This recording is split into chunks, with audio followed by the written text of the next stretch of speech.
வணக்கம் வந்தனம் நமஸ்தே நமஸ்கார் எல்லாருக்கும் இனிய மாலை வணக்கம் மக்களே. நான் உங்கள் Sanju. Welcome to Sanju current affairs. இன்னைக்கு இந்த வீடியோல நம்ம என்ன பார்க்க போறோம் அப்படின்னா, பாலிட்டியில directive principles of state policy, அரசுக்கு வழிகாட்டும் நெறிமுறை கோட்பாடுகள் அப்படிங்கிற ஒரு டாபிக் பார்க்க போறோம்.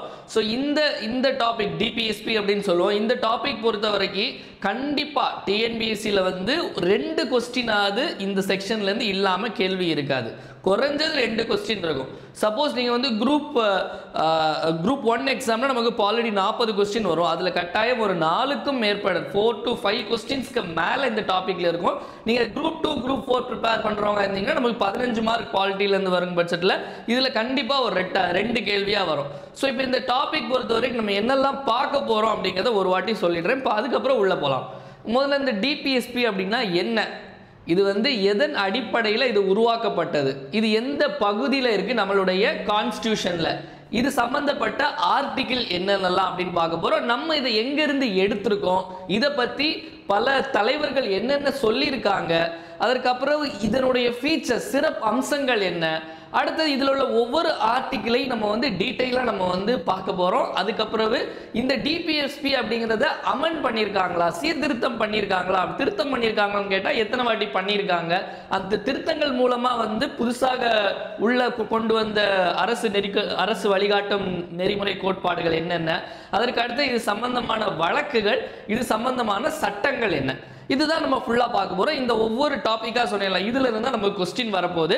இது முடிச்சிட்டு இந்த டிபிஎஸ்பில இருந்து என்னென்ன ப்ரீவியஸ் இயர் கொஸ்டின் பார்த்துருக்காங்க கேட்டிருக்காங்க இப்போ சமீபத்தில் வரைக்கும் அப்படிங்கிறத நம்ம பார்க்கலாம். ஓகேவா? ஸோ இப்போ முதல்ல பார்த்தீங்க அப்படின்னா directive principles of state policy, அரசுக்கு வழிகாட்டும் நெறிமுறை கோட்பாடுகள்.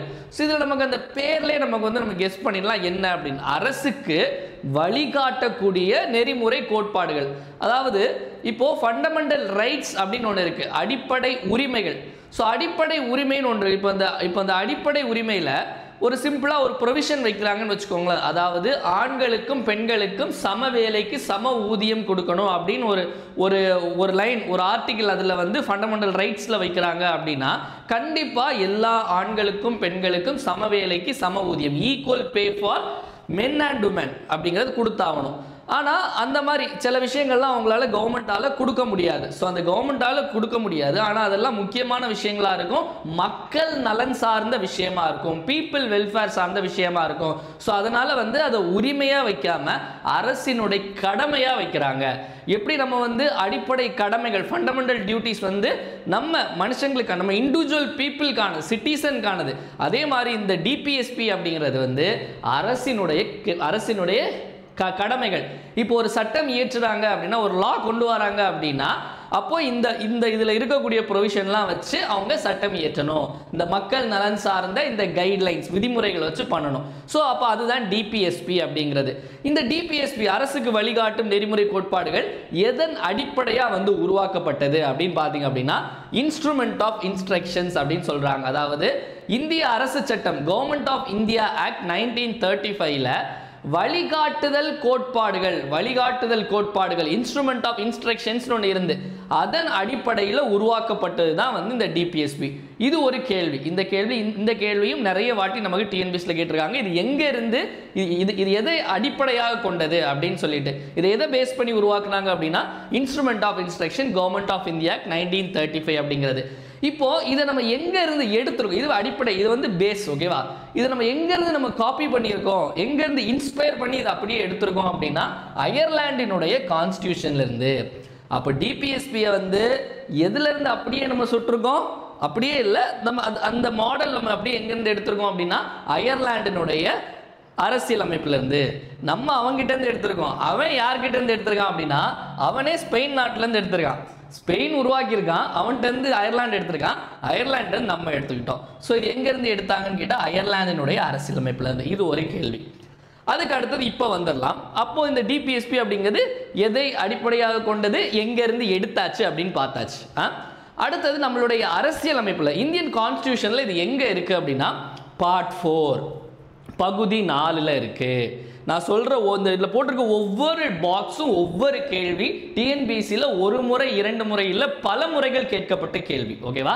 ஸோ இப்போ இதில் பார்த்தீங்கன்னா எந்த பகுதினா பார்ட் 4 எந்த ஆர்டிகிள்ஸ் எல்லாம் வந்து இந்த பகுதி 4 அதாவது இந்த டிபிஎஸ்பி பற்றினது அப்படின்னா ஆர்டிகிள் 36லேருந்து 51 வரைக்கும். ஸோ 36லேருந்து 51 பார்ட் 4 வந்து எது டிபிஎஸ்பி அப்படின்னு ஞாபகம் வச்சுக்கோங்க. அப்போ இந்த டிபிஎஸ்பியை பற்றி ஒரு 3 முக்கியமான கூற்றுகள். ஓகேவா? ஸோ இந்த 3லேருந்து ஏதாவது ஒன்று திரும்ப திரும்ப கேட்டுகிட்டே இருப்பாங்க.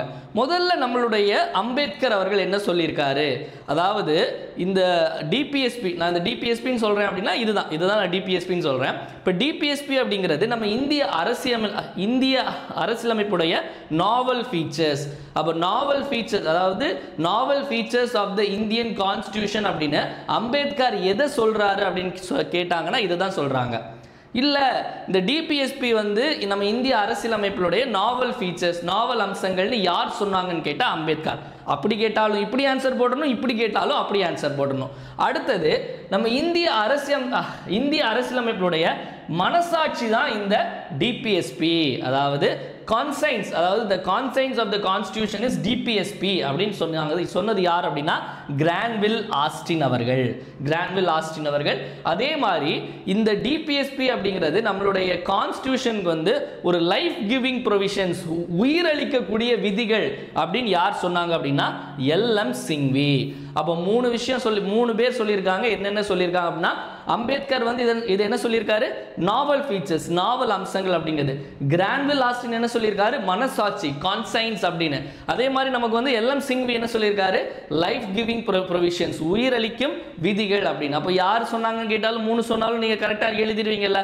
அப்போ இது எல்லாமே ஓரளவு புரிஞ்சில்ல உங்களுக்கு. இதில் இருந்து கட்டாயம் ஒரு கேள்வி வரும். இது பேசிக்கான திங்ஸ்லேருந்து ஒரு கொஸ்டின் வரும். ஓகேவா? இப்போ அதுக்கு அடுத்தது போயிடலாம். அதுக்கடுத்து இதோடைய சில ஃபீச்சர்ஸ் நம்ம பார்க்க போகிறோம். ஃபீச்சர்ஸ் பொறுத்த வரைக்கும் இப்போ நான் சொன்ன மாதிரி தான் இது வந்து not enforceable by court of law. அதாவது இப்போ நான் சொன்ன ஈக்குவல் பே அப்படிங்கிற விஷயத்தை எடுத்துருக்கேன். சம ஊதியம் அப்படின்னு சொல்லிட்டு இதில் ஒன்று கொடுத்துருக்காங்க இந்த டிபிஎஸ்பி. அப்போ இந்த டிபிஎஸ்பியை வந்து நம்ம ஜஸ்டிசபிள் அப்படின்னா இதை செயல்படுத்தலை அப்படின்னா நம்ம கோர்ட்டுக்கு போகலாம். ஓகேவா? இப்போ நம்மளுடைய அடிப்படை உரிமைகளில் ஏதாவது ஒரு தடை தடுக்கப்பட்டது அப்படின்னா நம்ம வந்து நீதிமன்றத்தினுடைய வாசல்களுக்கு போகலாம். ஆனால் இந்த டிபிஎஸ்பியில் ஒரு விஷயம் சொல்லியிருக்காங்க, அது சொன்னதை வந்து கவர்மெண்ட் செய்யலை அப்படின்னா நம்ம கோர்ட்டுக்கெல்லாம் போக முடியாது. செய்யலை தான். ஓகேவா? செய்யலை தான். இது வந்து not enforceable by court of law, நீதிமன்ற விசாரணைக்கு அப்பாற்பட்டது அல்லது நான் ஜஸ்டிசபிள் அப்படிங்கிற வார்த்தையை பயன்படுத்துவாங்க. அப்போ இது முழுக்க என்னது, இது வந்து வெல்ஃபேர் ஸ்டேட்டை, பீப்புள் வெல்ஃபேர் ஸ்டேட்டை உருவாக்கணும் அப்படிங்கிறதற்காக உருவாக்கப்பட்ட ஒரு கைட்லைன்ஸ், மக்கள் நல அரசுக்கான ஒரு நெறிமுறைகள். அப்போ இந்த டிபிஎஸ்பி அப்படிங்கிறது எது, அரசினுடைய கடமைகள். நான் முதல்ல சொன்ன மாதிரி ஒரு சட்டம் இயற்றும் போது இந்த விதிகள், இன்னும் பார்க்க போகிற விதிகளை வந்து அரசாங்கம் நல்லா மைண்டில் வச்சுக்கணும். ஓகே, இப்போ நம்ம இதனுடைய ஃபீச்சர்ஸ் பார்த்தாச்சு, இன்ட்ரோடக்ஷன் பார்த்தாச்சு. இது நம்ம ஒவ்வொரு லைனாக ஸ்டேட்மெண்ட்டாக கொடுத்துட்டு இதில் எது கரெக்டு தப்புன்னு கொடுத்துருப்போம். அப்போ வந்து consider the following statement about டிபிஎஸ்பின்னு கொடுத்துட்டு முதல் பாயிண்ட் கொடுப்பான், enforceable by court of law. தப்பு, நாட் என்ஃபோர்ஸபிள். ஓகேவா? இப்போ நம்ம அடுத்தது வந்து ஒவ்வொரு ஆர்டிகிளாக பார்க்க போகிறோம். அப்போ இந்த ஆர்டிகிள் 36லேருந்து 51 அப்படின்னு சொன்னேன். அப்போ இந்த ஆர்டிகிள் 36 எதை பற்றி பேசுது? ஆர்டிகிள் 36 வந்து அரசு, அதாவது ஸ்டேட் அப்படின்னா என்ன அப்படின்னு சொல்லுது. அப்போ இதில் அரசு அப்படின்னு சொல்லிட்டு அவங்க ஏன்னா வந்து இப்போ வந்து இருக்கிற எல்லா ஆர்டிகிள்லையும் என்ன சொல்லுவாங்க அப்படின்னா ஸ்டேட் இதை பண்ணணும், அரசு இதை பண்ணணும் அப்படின்னு சொல்லுவாங்க. அப்போ அந்த அரசுனா என்ன அப்படிங்கிற ஒரு டெஃபினிஷனை முதல்ல சொல்லிடுறாங்க. அரசுனா என்ன? மத்திய அரசு, மாநில அரசு, உள்ளாட்சி அமைப்புகள். ஓகேவா? நம்ம எங்கெல்லாம் ஓட்டு போடுறோம், எம்பி, எம்எல்ஏ, நம்மளுடைய வார்டு மெம்பருக்கு. அப்போ மத்திய அரசு, மாநில அரசு, சென்ட்ரல் கவர்மெண்ட், ஸ்டேட் கவர்மெண்ட், அப்புறம் நமக்கு லோக்கல் கவர்மெண்ட், இது எல்லாமே அரசு அப்படின்னு சொல்லிட்டு சொல்றாங்க. அப்போ 36 இந்த டெஃபினிஷன் அப்படிங்கிறது. அப்போ அரசுனா என்னன்னு புரிஞ்சில்ல, சென்ட்ரல் கவர்மெண்ட், ஸ்டேட் கவர்மெண்ட், இங்கே லோக்கல் பாடி, அவ்வளோதான். இப்போ அடுத்து 37 என்ன சொல்றாங்கன்னா, நான் ஆல்ரெடி சொன்ன ஒரு விஷயம் தான், நிறைய வாட்டி சொன்னேன். அதை ஒரு அரசாங்கத்தினுடைய கடமை என்ன அப்படின்னா சட்டம் இயற்றும் போது இந்த டிபிஎஸ்பியை ஃபாலோ பண்ணணும். அதுதான் அப்படியே ஒரு பாயிண்டாகவும் வச்சுருக்காங்க 37ல். ஓகேவா? 37ல் ஒரு பாயிண்ட்டும் வச்சுருக்காங்க. இப்போ சிம்பிளாக ஒரு விஷயம், இப்போ ஒரு பெண்களுக்கான ஒரு விஷயங்கள் பண்ணணும். பெண்கள் வந்து ஒரு மெட்டர்னிட்டி பெனிஃபிட்காக ஒரு விஷயம் மகப்பேறு சம்பந்தப்பட்ட ஒரு திட்டம் வந்து கொண்டு வராங்க அப்படின்னா இங்கே மகப்பேறு சம்பந்தப்பட்ட ஒரு விஷயம் இருக்கும் நம்ம பார்க்க போகிறதுல. ஸோ அப்போ அதன் அடிப்படையில் நீங்கள் கொண்டு வரணும். புரியுதா? ஸோ இதுதான் வந்து ஒரு சட்டம் இயற்றுறாங்க அப்படின்னா இதெல்லாம் பார்த்துட்டு சட்டம் இயற்றுங்க. அப்போ இப்போ 38 இதில் இருந்தால் ஆரம்பிக்குது.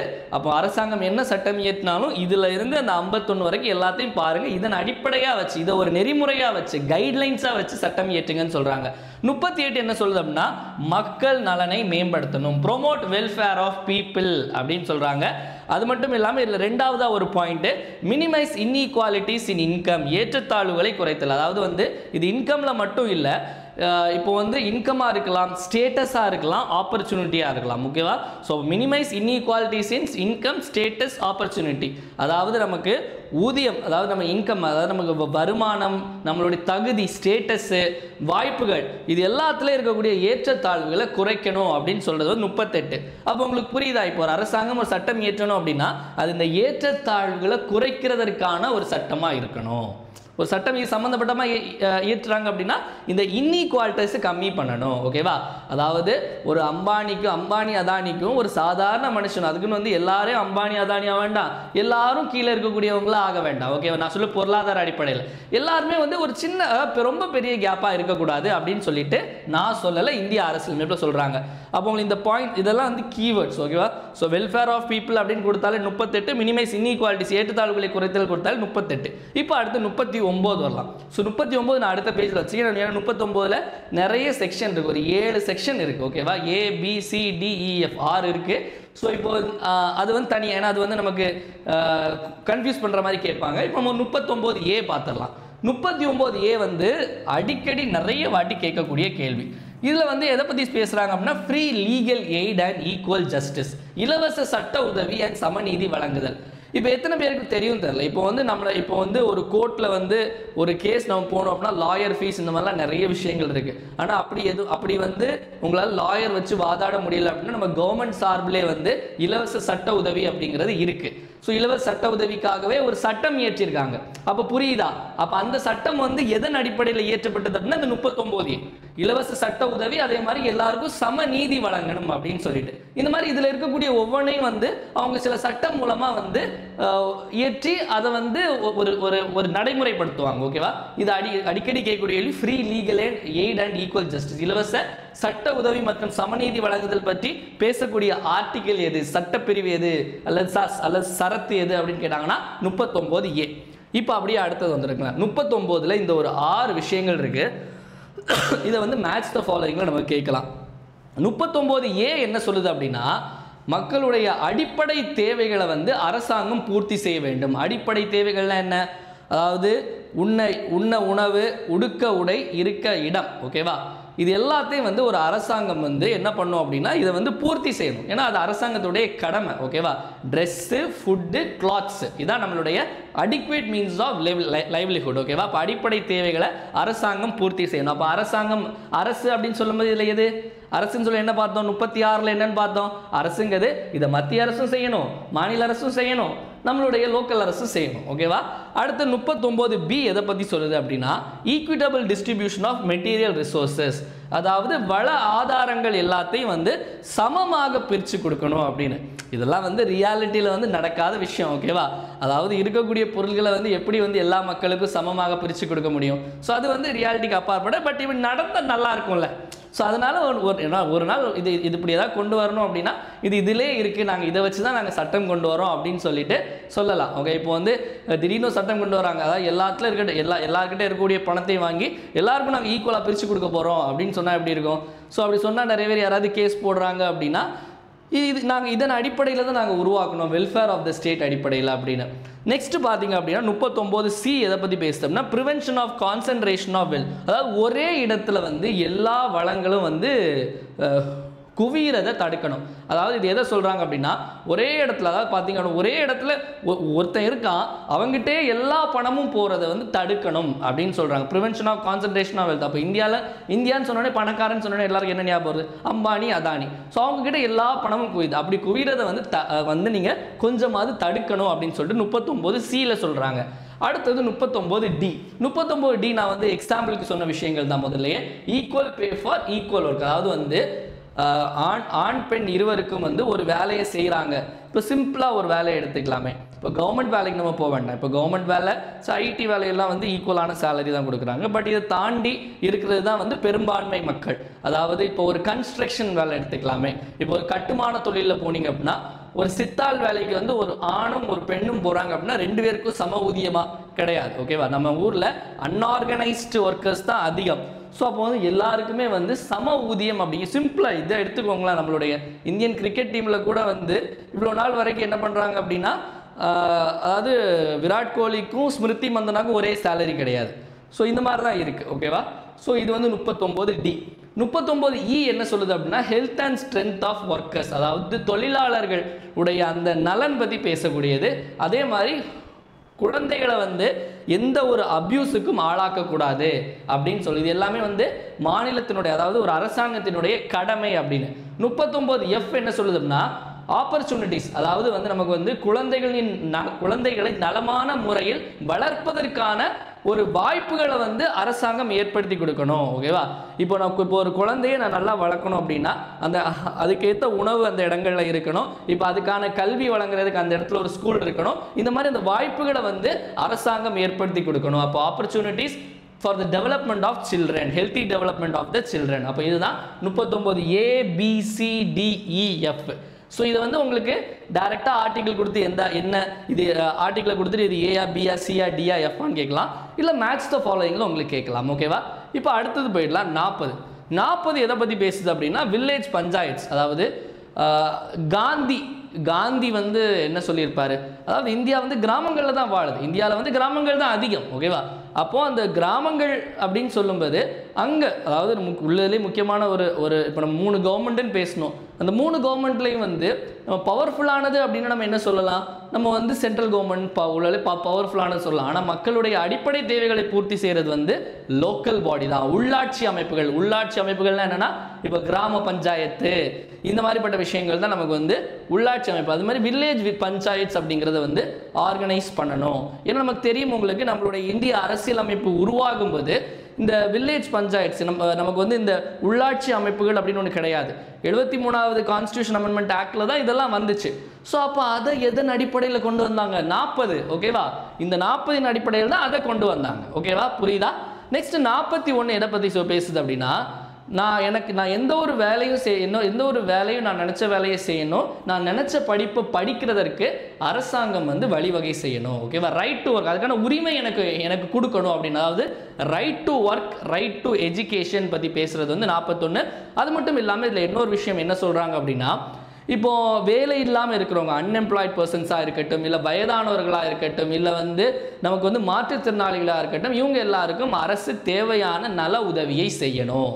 இப்போ நமக்கு வந்து அன்எம்ப்ளாய்மெண்ட்டுக்கு நம்ம கவர்மெண்ட்டில் அலவுன்ஸ் கொடுக்குறாங்க. எத்தனை பேருக்கு தெரியும் தெரில, அப்ளை பண்ணி வாங்கிக்கலாம். நம்ம தமிழ்நாட்டில் பொறுத்த வரைக்கும் அது 10ஆம் கிளாஸ் படிச்சுட்டு வேலை இல்லாமல் இருந்தால் ஒரு 400 ரூபான்னு நினைக்கிறேன்.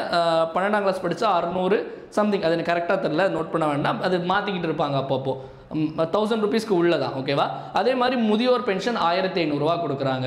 மாற்றுத்திறனாளிகளுக்கும் சில பென்ஷன்லாம் கிடைக்குது. ஸோ அப்போ அந்த பென்ஷன்லாம் கொடுக்குறது எதன் அடிப்படையில் கொண்டு வராங்க? 41 மக்கள் நலன் பார்த்தோம்ல. அப்போ இதெல்லாம் மக்கள் நலன். அதுமாதிரி ஒர்க்கு, எஜுகேஷன், இது எல்லாமே 41. 42 என்ன பண்ணுது அப்படின்னா, ஒர்க்கு கொடுத்தாச்சு, அந்த ஒர்க்குக்கான கண்டிஷன் நல்லா இருக்கணும்ல. அதாவது அந்த ஒர்க் என்விரான்மெண்ட்னு ஒன்று இருக்குல்ல, அந்த ஒர்க்குக்கான அந்த பணிச்சூழல் நல்லா இருக்கணும் அப்படின்னு சொல்லிட்டு 42 சொல்லுது. அதே மாதிரி மகப்பேறு கால உதவியை அரசு வழங்க வேண்டும். மெட்டர்னிட்டி ரிலீஃப் அப்படிங்கிறது நிறைய பேர் நம்ம மெயின் ஸ்டூடெண்ட்ஸில் கூட நிறைய பேர்கிட்ட நான் சொல்கிறது இதுதான். அதாவது நிறைய பேர், சில பேர் இந்த பாயிண்ட் எழுதியிருக்காங்க. அதாவது பெண்கள் சம்பந்தப்பட்ட, அதாவது பெண்கள் நலன் சார்ந்த விதிகள் வந்து நம்ம கான்ஸ்டியூஷன் என்னென்ன list of the constitutional provisions that deals with the development of women, அதாவது விமன் வெல்ஃபேர்னு கேட்கும்போது இந்த பாயிண்ட் நிறைய பேர் விட்டுருவாங்க. ஆனால் இந்த பாயிண்ட் யாராவது மெயின்ஸ் படிக்கிறவங்க பார்த்துட்டு இருந்தீங்க, நெக்ஸ்ட் நீங்கள் மெயின்ஸ் எழுதும் அப்படி இருந்துச்சுன்னா இதெல்லாம் எழுதுங்க. ஓகேவா? ஸோ மகப்பேறு கால உதவி அப்படிங்கிறது, இப்போ நம்ம இதில் கவர்மெண்ட்டில் பார்த்திங்க அப்படின்னா 1 வருஷம் லீவே கொடுப்பாங்க. அடுத்தது வந்து லிவிங் வேஜ், அதாவது வாழ்வதற்கான கூலியை வந்து அரசாங்கம் வந்து பூர்த்தி செய்ய வேண்டும். அதுக்கான வழியை வந்து அரசாங்கம் வந்து வடிவமைத்து கொடுக்க வேண்டும். அதாவது அது என்ன வாழ்வதற்கான கூலி? இப்போ நமக்கு வந்து அடிக்குவேட் மீன்ஸ் ஆஃப் லிவ்லிஹுட் அப்படின்னு பார்க்கும்போது நமக்கு வந்து என்ன பார்த்தோம், உணவு உடை உறைவிடம். ஸோ லிவிங் வேஜ் அப்படிங்கிறது இப்போ நான் நார்மலாக எடுத்துக்கோங்களேன், இப்போ நீங்களும் நானும் இருக்கோம், இப்போ நம்மளால் உணவு உடை உறைவிடம் இதை மட்டும் வச்சுட்டு ஒரு நல்ல வாழ்க்கையை வாழ்ந்துட முடியுமா? முடியாது. ஒரு தரமான கல்வி கொடுக்கணும் அரசாங்கம், தரமான மருத்துவம் கொடுக்கணும், ஒரு காப்பீடு கொடுக்கணும், இந்த மாதிரி நிறைய விஷயங்கள் இருக்குது. ஸோ இதெல்லாம் சேர்ந்து அதாவது இது வந்து எனக்கு வாழ்கிறதுக்கு பேசிக்காக போதும். ஆனால் நான் ஒரு நல்ல வாழ்க்கையை வாழணும்ல, அது பேசிக்கான ஒரு நல்ல வாழ்க்கை வேணும் எனக்கு. இதுக்கு வந்து அந்த நான் சொன்ன அந்த உணவு உடை உறைவிடம் தான் நம்மளுடைய ஃபுட்டு கிளாத்ஸு ஷெல்டர் தாண்டி எஜுகேஷன் ஹெல்த்து இதெல்லாம் சேர்ந்து லிவிங் வேஜ். அதற்கப்புறம் 43ல் இன்னொரு பாயிண்ட் என்ன சொல்கிறாங்க அப்படின்னா, குடிசை தொழிலை வந்து நம்ம ஊக்கப்படுத்தணும், ப்ரொமோட் காட்டேஜ் இண்டஸ்ட்ரீஸ் அப்படிங்கிறது நமக்கு 43ல் சொல்கிறாங்க. அடுத்தது அப்படியே 44 வந்துடலாம். 44 வந்து 43A. 43A என்ன சொல்லுது அப்படின்னா, அதாவது இப்போ ஒரு இண்டஸ்ட்ரி இருக்கு, ஒரு தொழிற்சாலை இருக்கு, அந்த தொழிற்சாலையில் வந்து தொழிற்சாலையில் யார் முதலாளி இருப்பார், அந்த மேனேஜ்மெண்ட் சம்மந்தப்பட்ட விஷயங்கள்லாம் யார் எடுப்பாங்க, அதாவது அந்த மேலாண்மை சம்மந்தப்பட்ட விஷயங்கள்லாம் வந்து அந்த மேல்மட்டத்தில் உள்ளவங்க தான் எடுப்பாங்க. ஆனால் அந்த மேலாண்மை சம்மந்தப்பட்ட அந்த மேனேஜ்மெண்ட் ரிலேட்டட் விஷயங்களில் யாருடைய பங்காற்றலும் இருக்கணும் அப்படின்னு சொல்கிறாங்க, தொழிலாளர்களுடைய பார்ட்டிசிபேஷனும் இருக்கணும். புரியுதா? அதாவது ஒரு கம்பெனியுடைய டிசிஷன் எடுக்கிறாங்க அப்படின்னா அது அந்த ஒர்க்கர்ஸுடைய கேட்டு எடுக்கணும், ஒர்க்கர்ஸுடைய பங்கு அதில் இருக்கணும். அதான் சொல்கிறாங்க participation of workers in the management of industries. ஓகேவா? அதாவது தொழிலாளர்களின் பங்கேற்றல். எதில் பங்கேற்றல்? அந்த அவங்க வேலை பார்க்குற தொழிற்சாலைகளுடைய மேலாண்மையில். ஓகேவா? அதாவது எப்படி இதெல்லாம் சொல்ல, அதாவது நம்மளுடைய இதில் ஒரு கம்யூனிசம் டச்சும் இருக்கும். ஓகேவா? அது நம்மளுடைய கான்ஸ்டியூஷன் அப்படிங்கிறது எல்லாம் மிக்ஸ் ஆனது, கம்யூனிசம் மார்க்சிசம் எல்லாமே மிக்ஸ் ஆனதாக இருக்கும். ஓகேவா? ஸோ அந்த மாதிரி ஒரு ப்ரொவிஷன். அதற்கடுத்து 43B. 43B வந்து எதை பற்றி பேசுது அப்படின்னா, கூட்டுறவு சங்கங்கள், கோஆபரேட்டிவ் சொசைட்டி பற்றி பேசக்கூடியது வந்து நமக்கு 43B அப்படின்னு சொல்லலாம். அதற்கடுத்தது 44 யூனிஃபார்ம் சிவில் கோட் அப்படிங்கிற ஒரு விஷயத்தை பற்றி பேசுது. பொது சிவில் சட்டம். பொது சிவில் சட்டம்னா என்ன? நம்மளுடைய கரண்ட் அஃபேர்ஸ் கிளாஸ் காலையில் 7 மணிக்கு பார்க்குறவங்களுக்கு தெரியும். இதை பற்றி நம்ம நிறைய விஷயங்கள் பேசியிருக்கோம். பொது சிவில் சட்டம்னா என்ன? எப்போவுமே இப்போ வந்து ஒரு ஹிந்து, ஒரு முஸ்லீம், ஒரு கிறிஸ்டியன், இவங்க மூணு பேர் வந்து மர்டர் பண்ணுறாங்க, தனித்தனியாக ஒவ்வொரு ஆளும் மர்டர் பண்ணுறாங்க. இவங்க 3 பேருக்கும் ஒரே தண்டனையா? ஆமாம். ஒரு கிறிஸ்டியன் கொலை பண்ணாலும் இப்போ ஒரு தூக்கு தண்டனை வச்சுக்கோங்களேன், கிறிஸ்டியன் கொலை பண்ணாலும் தூக்கு தண்டனை தான், முஸ்லீம் கொலை பண்ணாலும் தூக்கு தண்டனை தான், ஒரு ஹிந்து கொலை பண்ணாலும் தூக்கு தண்டனை தான். அப்போ வந்து நமக்கு வந்து பொதுவான ஒரு கிரிமினல் சட்டம் அப்படிங்கிறது இருக்குது. அதுதானே? அப்போது இந்தியாவில் வந்து யூனிஃபார்ம் கிரிமினல் கோட் அப்படிங்கிறது லா, யூனிஃபார்ம் அப்படிங்கிறது எல்லாருக்கும் ஒரே மாதிரியான பொதுவான, அப்போது பொது கிரிமினல் சட்டம் அப்படிங்கிறது நம்ம ஊரில் இருக்குது. அதே இது ஒரு ஹிந்து வந்து ஒரு ஹிந்துக்கோ ஒரு முஸ்லீமுக்கும் வந்து மேரேஜ் ரூல்ஸ் அப்படிங்கிறது சேமா, இல்லை டிவோர்ஸ் ரூல்ஸ் சேமான்னு கேட்டால் கிடையாது. இல்லை ஒரு ப்ராப்பர்ட்டி, ஒரு சொத்துரிமையில் வந்து இவங்களுடைய 2 பேருடைய இதுவும் சமமானு கேட்டால் கிடையாது. அப்போது சிவில் விஷயங்களில் வந்து நம்ம இந்தியா பொறுத்த வரைக்கும் பொதுவான ஒரு சிவில் சட்டம் அப்படிங்கிறது கிடையாது. அந்த யூனிஃபார்ம் சிவில் கோட் அப்படிங்கிறது ஒன்று கொண்டு வரணும் அப்படின்னு சொல்லிட்டு ஆர்டிகல் 44 சொல்லியிருப்பாங்க. ஸோ இதன்படி தான் வந்து உத்தரகாண்ட் மாநிலத்தில் வந்து இந்தியாவிலே வந்து சுதந்திரத்திற்கு பிறகு முதல் முறையாக வந்து யூனிஃபார்ம் சிவில் கோட், பொது சிவில் சட்டம் கொண்டு வந்த முதல் மாநிலம் எதுன்னு கேட்டால் யூனிஃபார்ம் சிவில் கோட், உத்தரகாண்ட். அதாவது சுதந்திரத்துக்கு முன்னாடி போர்த்துகீஸ் காலத்தில் வந்து கோவாவில் இருந்துச்சு. இப்போ சுதந்திரத்துக்கு அப்புறம் இப்போ ஒரு வருஷம் முன்னாடி யார் கொண்டு வந்தாங்க அப்படின்னா உத்தரகாண்ட். அடுத்து 45 எதை பற்றி பேசுது அப்படின்னா, அதாவது குழந்தை பருவ நலன் மற்றும் கல்வி. அதாவது குழந்தைகளுக்கான அந்த கல்வியும் சரி, அவங்களுக்கான நலனும் சரி, 6 வயதுக்கு உட்பட்ட குழந்தைகளுக்கு அரசாங்கம் செய்ய வழிவகுக்கணும் அப்படின்னு சொல்கிறாங்க. ஏன்னா 6 to 14 பார்த்தீங்க அப்படின்னா நமக்கு வந்து ஃபண்டமெண்டல் ரைட்ஸ்லையும் இருக்கும், ஃபண்டமெண்டல் டியூட்டிஸ்லையும் கொடுத்துருப்பாங்க. ஸோ இப்போ 6 வயசுக்குள்ளேயும் குழந்தைகளை பார்க்கணும்ல, அப்போ அது யாருடைய கடமை? ஸோ அதுக்கு ஸ்டேட் அதாவது கடமை அப்படிங்கிறத தாண்டி இதில் ஒவ்வொரு விஷயம் கவர்மெண்ட் பார்க்கணும் அப்படிங்கிறத தாண்டி பார்க்குறதே கவர்மெண்ட் வழிவகுக்கணும், அதுக்கான வாய்ப்புகளை உருவாக்கணும். ஓகேவா? ஸோ அதான் 45. 46 எதை பற்றி பேசுது அப்படின்னா, எஸ்சி எஸ்டி பீப்புள் பற்றி, பட்டியலின மற்றும் பழங்குடியின மக்களுடைய அவங்கள வந்து நீங்கள் முன்னேற்றணும், பொருளாதார ரீதியாக அவங்கள முன்னேற்றணும், அவங்கள வந்து சொசைட்டியில் முன்னேற்றணும், அவங்கள வந்து சமூக அநீதியிலேருந்து சோஷியல் இன்ஜஸ்டிஸ்லேருந்து தடுக்கணும் அப்படின்லாம் சொல்கிறது. ஓகேவா? ஸோ அதாவது அவங்களுடைய முன்னேற்றணும் அப்படின்னு சொல்லுது யார்கிட்ட? அரசாங்கத்துக்கிட்ட. அது மட்டும் இல்லாமல் அவங்கள வந்து நீங்கள் பாதுகாக்கணும், எதுலேருந்து? சமூக அநீதியிலேருந்து பாதுகாக்கணும் அப்படின்னு சொல்லிட்டு 46 சொல்லியிருக்காங்க. நெக்ஸ்ட் 47 எதை பற்றி சொல்கிறாங்க அப்படின்னா, இந்த போதைப் பொருளை வந்து தடை செய்யணும் அப்படின்னு சொல்கிறாங்க. இப்போ நீங்கள் பீகார்லலாம் பார்த்தீங்க அப்படின்னா வந்து இந்த மாதிரி டாஸ்மாக் அப்படி மது அப்படிங்கிற ஒரு விஷயம் கிடையாது, பேன். ஸோ அப்போ அதெல்லாம் எதன் அடிப்படை 47 ஓகேவா, அதாவது நம்ம ஊர்லேயும் பண்ணால் நல்லாயிருக்கும். அதாவது பூரண மதுவிலக்கு அதெல்லாம் சொல்லுவாங்கல்ல, அது மாதிரி போதைப் பொருளை வந்து தடை செய்யறதை பற்றி பேசுறது 47. 48 எதை பற்றி பேசுது அப்படின்னா பசுவதை, அதாவது இந்த ஆடை கொல்றது மாடை கொல்றது இதெல்லாம் அப்படி கொல்லாதீங்க அப்படின்னு சொல்கிறாங்க. 48ல் இதெல்லாம் பண்ணாதீங்க அப்படின்னு சொல்கிறாங்க. பசுவதை தடை சட்டம்லாம் முன்னாடி வந்துச்சு ஓகேவா.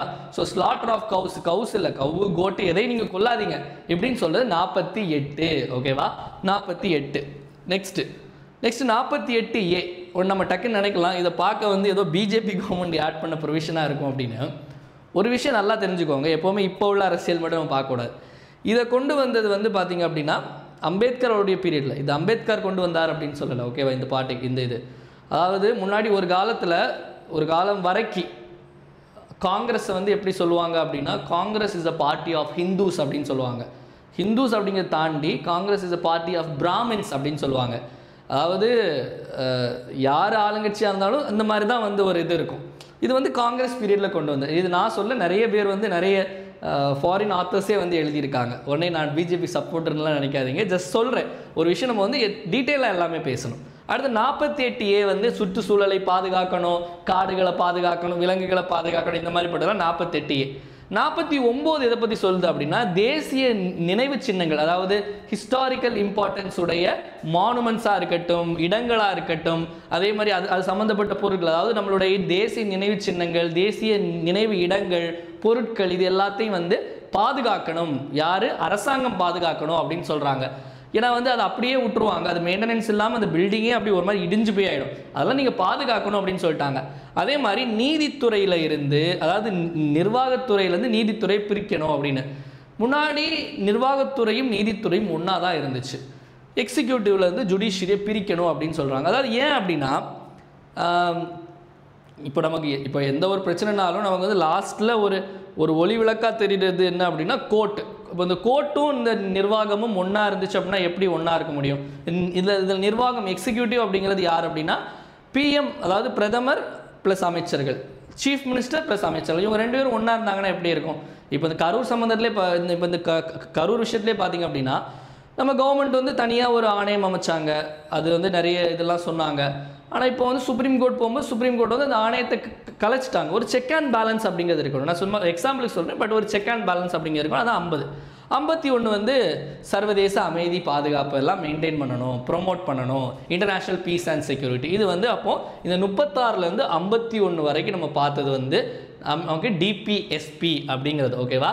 ஸோ இப்போ நம்ம எல்லாருக்கும் வந்து ஒரு டவுட் வரலாம். என்ன டவுட் வரலாம்னா இதெல்லாம் நல்லா இருக்குல்ல, இதெல்லாம் என் அடிப்படை உரிமைகளே வைக்கக்கூடாது, அடிப்படை நமக்கு ஃபண்டமெண்டல் ரைட்ஸில் வச்சா நம்ம வந்து இதை செயல்படுத்தலாம்ல. இதில் நிறைய ப்ரொவிஷன் இருக்கும், அதை கொடுக்கணும், இதை கொடுக்கணும், இது பண்ணணும், அதை பண்ணணும்னு.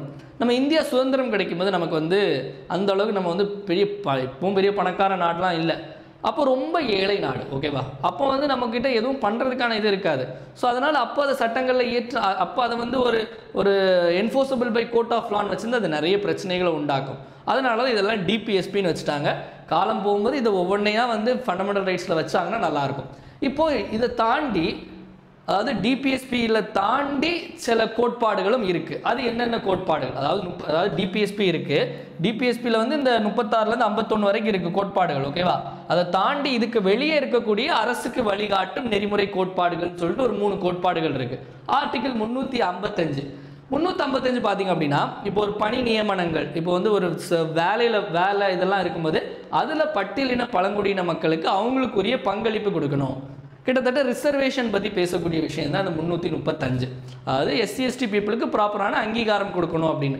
350A என்ன சொல்லுது அப்படின்னா, அதாவது பிரைமரி எஜுகேஷன், முதற்நிலை கல்வியை வந்து தாய்மொழியில் வழங்கணும், இதை அரசு செய்யணும். அதாவது யாருக்கு சொல்கிறாங்க அப்படின்னா, இப்போ நான் வந்து ஒரு தமிழ், என்னோட மதர் டங் தமிழ் ஓகேவா, தாய்மொழி தமிழ். இப்போ நான் கேரளாவில் போயிருக்கேன், இப்போ நான் வந்து கேரளாவில் செட்டில் ஆகியிருக்கேன். இப்போ நான் கேரளாவில் இருக்கேன், இப்போ எனக்கு ஒரு பிள்ளை பிறக்குது அப்படின்னா அந்த குழந்தைக்கு வந்து தாய்மொழி, அதாவது தாய்மொழி வந்து தமிழ், அந்த தாய்மொழியில் தான் வந்து நீங்கள் வந்து 6 அதாவது பிரைமரி எஜுகேஷனை வந்து நீங்கள் நடத்தணும். அப்போ அதுக்கு தமிழ் சார்ந்த ஒரு ஸ்கூல் இருக்கணும் புரியுதா நான் சொல்கிறது? அதாவது முக்கியமாக இது யாருக்கானது அப்படின்னா லிங்குஸ்டிக் மைனாரிட்டிஸ் குரூப். இப்போ நம்ம ஊரில் வந்து மலையாளிஸ் இருப்பாங்க, அப்புறம் தெலுங்கு பீப்புள் இருப்பாங்க. ஸோ அவங்களுக்கு இப்போ நமக்கான கல்வி நமக்கு தமிழில் கிடச்சிரும். ஓகேவா? நம்மளுடைய ஆரம்ப கல்வி அப்படிங்கிறது தமிழில் கிடச்சிரும். ஆனால் இப்போ ஒரு மலையாளம்காரனுக்கு இங்கே கிடைக்குமான்னு கேட்டால் கிடைக்கணும். ஸோ அதையும் நிறைய ஸ்கூலில் இருக்குது, நீங்கள் நிறைய பார்த்துருப்பீங்க, கேள்விப்பட்டிருப்பீங்க. ஸோ அது 350 351 வச்சாம் பாடுறா எனக்கு பெரிய ஆப்பா கடைசியில் ஹிந்தி மொழியை வளர்க்கணும் அப்படின்னு, டெவலப்மெண்ட் ஆஃப் ஹிந்தி லாங்குவேஜ் அப்படிங்கிறன்னு சொல்லிட்டு 351 வச்சுருக்காங்க. ஸோ இதெல்லாம் வந்து டிபிஎஸ்பிக்கு வெளியே இருக்கக்கூடிய சில கோட்பாடுகள், ஓகேவா, சில பிரின்சிபிள்ஸ். ஸோ இது புரிஞ்சுதா? நோட் பண்ணிக்கோங்க. அடுத்தது நெக்ஸ்ட்டு பார்த்தீங்க அப்படின்னா, இப்போது இந்த கோட்பாடுகள் இருக்குல்ல, இந்த கொள்கைகள் எல்லாத்தையும் 3ஆக பிரிச்சிருக்காங்க. என்ன அப்படின்னா, சோஷியலிஸ்ட் சமதர்ம கொள்கை, காந்தியன் கொள்கை Gandhian principles, next liberal and intellectual principle, அதாவது தாராள அறிவு சார்ந்த கொள்கை அப்படின்னு 3ஆக பிரிச்சிருக்காங்க. இதை யார் பிரிச்சிருக்காங்க? அம்பேத்கர் பிரிச்சாங்கன்னா அம்பேத்கர் பிரிக்கல, இது லக்ஷ்மிகாந்த் பிரிச்சிருக்காரு. அதை பார்த்து போட்ட எல்லா ஆத்தரும் பிரிச்சிருக்காங்க. ஓகேவா? இதை வச்சு டிஎன்பிசி கொஸ்டின் வேறு இப்போ கேட்குறாங்க, இதில் கூட கேட்குறாங்க, யூபிஎஸ்சியில் கூட கேட்குறாங்க. அப்போ நீங்கள் ஒவ்வொரு ஆர்டிக்கிள் நீங்கள் வந்து எழுதியிருப்பீங்கள்ல, இப்போ நீங்கள் காப்பி பண்ணதில் இந்த ஆர்டிக்கிள் எல்லாம் இந்த ஆர்டிக்கிள் எல்லாத்துக்கும் பக்கத்துலேயும் ஒரு SGE இல்லை LI அப்படிங்கிறது போட்டுருங்க. ஓகேவா? ஏன்னா ஒரு 4 ஆர்டிக்கிள் கொடுத்துட்டு இதில் எதெல்லாம் வந்து காந்திய கொள்கை அப்படின்னு கேட்டிருக்காங்க, நிறைய கேட்டிருக்காங்க. நம்ம பார்ப்போம், இப்போ நம்ம பார்ப்போம். ஓகேவா? ஸோ இந்த மாதிரி நிறைய விஷயங்கள் கேட்குறதுனால இது எல்லாத்தையும் வந்து நீங்கள் டீட்டெயிலாக எழுதிடுங்க. நான் எடுக்கும்போதே இது சோஷியலிஸ்ட் பிரின்சிபல் அப்படின்னு தனித்தனியாக எடுத்தேன்னா உங்களுக்கு புரியாது, ஆர்டிகிள் அரேஞ்சாக இருக்காது. ஸோ இப்போ அது பக்கத்தில் நீங்கள் இதை நோட் பண்ணிக்கோங்க. அதுக்கு அடுத்து பார்த்தீங்கன்னா இது சம்மந்தப்பட்ட அமெண்ட்மெண்ட் சட்ட திருத்தங்கள் என்னென்ன அப்படின்னு பார்த்தீங்க அப்படின்னா, நம்ம பார்த்துருக்கோம். ப்ரீஆம்பிளை வந்து ஒரு வாட்டி அமெண்ட் பண்ணாங்க, 3 வார்த்தைகள் சேர்த்தாங்க. ஃபண்டமெண்டல் ரைட்டையும் அமெண்ட் பண்ணாங்க. ஃபண்டமெண்டல் டியூட்டிஸே ஒரு அமெண்ட்மெண்ட் மூலமாக தான் வந்தது. அதில் இன்னொரு அமெண்ட்மெண்ட் பண்ணாங்க. இந்த மாதிரிப்பட்ட விஷயங்கள்லாம் பார்த்துருக்கோம். ஸோ இதை வந்து மொத்தம் 4 வாட்டி அமெண்ட் பண்ணி நிறைய விஷயங்கள் சேர்த்துருக்காங்க. இதெல்லாம் ப்ரொவிஷன்ஸ்லாம் பார்த்த ப்ரொவிஷன் தான். ஆல்ரெடி 42வது அரசியலமைப்பு சட்டம் மூலமாக 39 இந்த வாய்ப்புகள் ஹெல்த்தி டெவலப்மெண்ட் ஆஃப் சில்ட்ரன் இதை ஆட் பண்ணாங்க. 39A அப்படிங்கிறதே இதில் தான் ஆட் பண்ணாங்க. 43A இந்த ஒர்க்கர்ஸை வந்து அந்த கம்பெனியோட மேனேஜ்மெண்ட்டில் பார்ட்டிசிபேட் பண்ணணும்னு சொன்னால அது 43A. 48A வந்து இந்த சுற்றுச்சூழல் பாதுகாப்பு. அப்போ இந்த 4 ஆர்டிக்கிளும் வந்து இந்த சட்ட திருத்தம் மூலமாக கொண்டு வந்தது. 44வது அரசியலமைப்பு சட்ட திருத்தம் மூலமாக 38 நம்ம 2வது ஒரு பாயிண்ட் பார்த்துருவோம், minimise inequalities in income status ஆப்பர்ச்சுனிட்டின்னு. அது இந்த 86வது அரசியலமைப்பு சட்ட திருத்தம் 2002 ஆர்டிகிள் 45 ஆட் பண்ணியிருக்க மாட்டாங்க. அதில் இருக்கக்கூடிய அந்த சப்ஜெக்ட் மேட்டரை மாற்றிருப்பாங்க. முதல்ல 14 வயசு வரைக்கும் எல்லாம் கொடுக்கணும்னு சொல்லியிருப்பாங்க, 6 to 14 மாதிரி இருக்கும். ஸோ அதை வந்து 6 வயசுக்குள்ள அப்படின்னு மாற்றிருப்பாங்க 45. கடைசியாக 97வது அரசியலமைப்பு சட்ட திருத்தம் வந்து கூட்டுறவு சங்கங்கள் 43B ஆட் பண்ணியிருப்பாங்க. ஸோ இதெல்லாம் வந்து அமெண்ட் பண்ணது. ஓகேவா? ஸோ இது ரொம்ப முக்கியமானது. இதில் வந்து கேட்கலாம், யூபிஎஸ்சிலாம் இந்த செக்ஷன்லேருந்து நிறைய கேட்பாங்க. அடுத்து இது சம்மந்தப்பட்ட வழக்குகள் வந்து ஒரு 5 வழக்குகள். So Champakam Dorairajan case. ஓகேவா? தமிழில் சொல்லும்போது இங்கிலீஷ் சொல்லும்போது சம்பகம் படிப்போம். ஆக்சுவலி செம்பகம் துரைராஜன் வழக்கு 1951, காமேஸ்வர் சிங் கேஸ் 1951, கோலக்நாத் வழக்கு 1967. கேஸானது எல்லா இடத்துலையும் வந்துடுவார், தூணிலும் இருப்பார், துரும்பிலும் இருப்பார். 1973 மினர்வா மேல் வழக்கு, இவரும் நிறைய இதில் வருவார் 1980. அப்போ இந்த கேஸ் எல்லாம் எது சம்மந்தப்பட்டது அப்படின்னா, 2 பேருக்கான மோதல், ஃபண்டமெண்டல் ரைட்ஸ் அடிப்படை உரிமைகளுக்கும் டிபிஎஸ்பி அரசுக்கு வழிகாட்டும் நெறிமுறை கோட்பாடுகள். இதில் எது கெத்து அப்படின்னு நமக்கே தெரியும், இதுதான் கெத்துன்னு. ஸோ ஆனால் எது நல்லா இருக்குது, இது நல்லா இருக்குல்ல டிபிஎஸ்பி. ஸோ இப்போ சம்பகம் துரைராஜ வழக்கில் என்ன சொல்கிறாங்க அப்படின்னா, முதல் வழக்கிலேருந்து என்ன சொல்லுவாங்க அப்படின்னா, ரெண்டில் வந்து எது முக்கியம் அப்படின்னு சொல்லி ஒரு பேச்சு வந்துச்சு அப்படின்னா, ஃபண்டமெண்டல் ரைட்ஸ் தான் முக்கியம், அடிப்படை உரிமைகள் தான் முக்கியம் அப்படின்னு சொல்லுவாங்க. இந்த மாதிரி ஒவ்வொரு வழக்குலையும் வந்து இந்த மாதிரி விஷயம் லாஸ்ட்டில் வந்து கடைசியாக என்ன முடிக்கிறாங்க அப்படின்னா, இந்த பட்டிமன்றத்தில் முடிக்கிற மாதிரி இதுவும் தேவை அதுவும் தேவை மாதிரி நம்ம constitution is a bedrock அப்படின்னு சொல்கிறாங்க. அதாவது இந்த கான்ஸ்டியூஷன் இந்த பெட் ராக், அது வந்து இந்த ரெண்டையும் சேர்ந்து தான் நம்மளுடைய அரசியலமைப்பு அப்படின்னு சொல்லிட்டு உரையை முடிக்கிறாங்க. நம்மளும் கிளாஸை முடிக்கிறோம். இப்போ அப்புறம் இந்த கொஸ்டின்ஸ் பார்க்கலாம். ஸோ இதில் வந்து நிறைய ஆக்ட் இருக்குது மக்களை, இதை வச்சு நிறைய சட்டங்கள் கொண்டு வந்தாங்க. சட்டங்கள் எல்லாம் நான் ஒரு தனியாக இது இப்போ எழுதி போட்டால் நிறைய இருக்கும். ஒரு பிடிஎஃபாக வந்து நம்ம ப்ரிப்பேர் பண்ணிகிட்ருக்கோம். அது முடித்த உடனே நான் ஒரு 2 டேஸில் அதை வந்து நம்மளுடைய Sanju current affairs Telegram group இருக்குது, கீழே டிஸ்கிரிப்ஷன் லிங்க் இருக்கும், அதை கிளிக் பண்ணிங்க அப்படின்னா நம்ம டெலிகிராம் குரூப்பை ஜாயின் பண்ணிக்கோங்க, அதில் போடுறேன். ஸோ நெக்ஸ்ட்டு பார்த்தீங்க அப்படின்னா, வணக்கம் இல்லை, இருங்க, நான் இன்னும் முடியலை, அப்படியே ஓடிடாதீங்க.